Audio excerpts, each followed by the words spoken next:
भाजपा सरकार बनने के बाद राज्य की कुल 12 योजनाओं का नाम बदला जाएगा। साथ ही राजीव मितान, गोबर खरीदी और गौठान जैसी योजना सहित कुल 8 योजनाओं को बंद किया जा सकता है।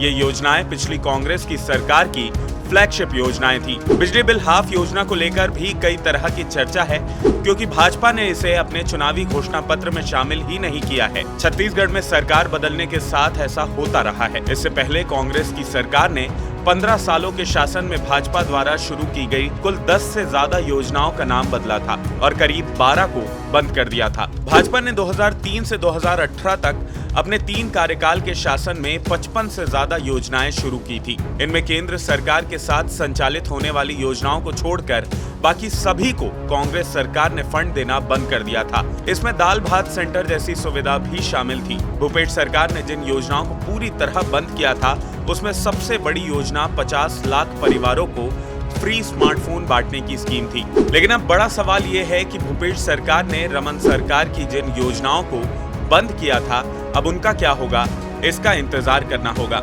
इसमें लोगों को स्मार्टफोन बांटने, आंगनबाड़ियों में सुगंधित दूध बांटने, जल स्वराज योजना में 50,000 तालाबों का निर्माण करने, हायर एजुकेशन के लिए छात्रों को ऋण देने जैसी योजनाएं शामिल थी। अब इंतजार है कि इसमें कोई योजना शुरू होगी या नहीं। कांग्रेस ने स्मार्टफोन योजना पर आरोप लगाया था कि भाजपा ने अपने ही खास लोगों को फोन सप्लाई करने का ठेका दिया था। तो रमन सरकार से अब चलते हैं भूपेश सरकार की योजनाओं की तरफ। भूपेश सरकार की नरवा गरवा घुरवा बारी, गोबर खरीदी, राजीव मितान योजना की लगातार समीक्षा हो रही है। इनमें से 1-2 को सीधे बंद करने की तैयारी है, तो किसी का नाम और संचालन का सिस्टम बदल दिया जाएगा। गौठान की जगह ग्रामीण समृद्धि केंद्र जैसे शब्दों का इस्तेमाल किया जा सकता है।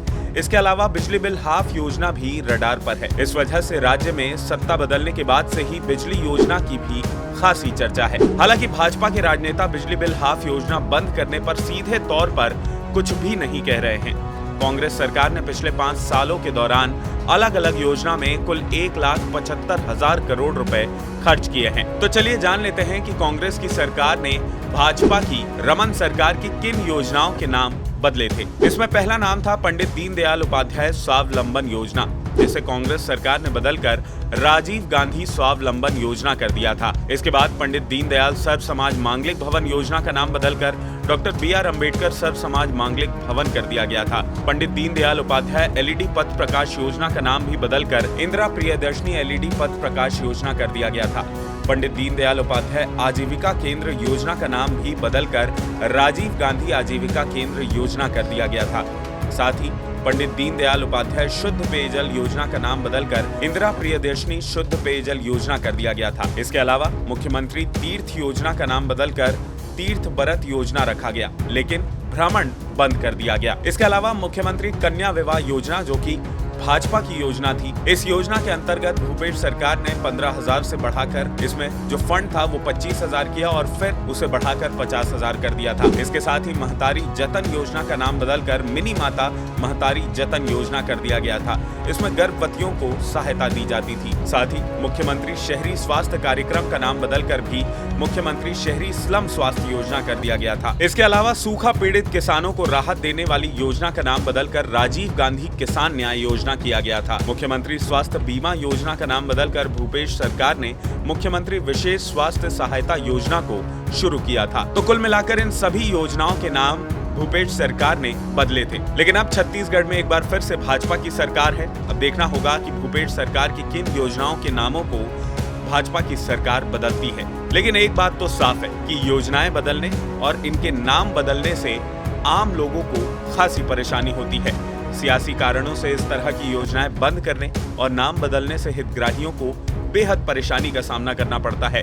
सबसे बड़ी चुनौती तो नाम बदलने के बाद जनता को ये समझ में नहीं आता कि ये वही योजना है जिसमें उनको लाभ मिलना है या नहीं। लिहाजा उस योजना में सहायता लेने वालों की संख्या अचानक से कम हो जाती है। योजनाएं बंद होने के कारण भी ऐसा ही होता है और लाखों जरूरतमंद लोग जिन्हें वाकई सरकारी मदद की जरूरत होती है उन्हें ये मदद मिलनी बंद हो जाती है।